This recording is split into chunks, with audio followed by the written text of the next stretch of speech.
Test a mile an after repair. Right. And when you see somebody achieve an impossible feat, and right now some of you are probably thinking that making $1,000 a day or $100 a day even, or just being financially Turn free, on being speakers. able to quit your job, that seems impossible to you. Well, the answer would be that everybody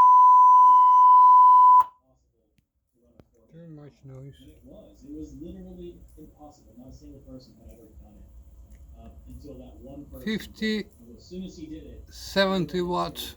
doing it too. There were numerous, dozens of people that followed up and started doing it right after him. You can also Almost look at the 70 story watts. of, 100 Monkeys phenomenon. Look that up if you're interested in exploring that phenomenon. Shall we close it down?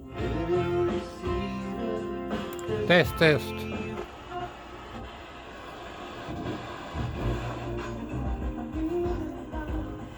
105.5 Duff, continuous light favorites.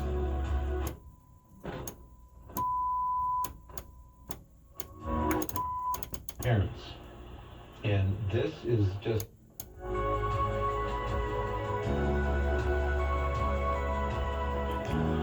Test pass.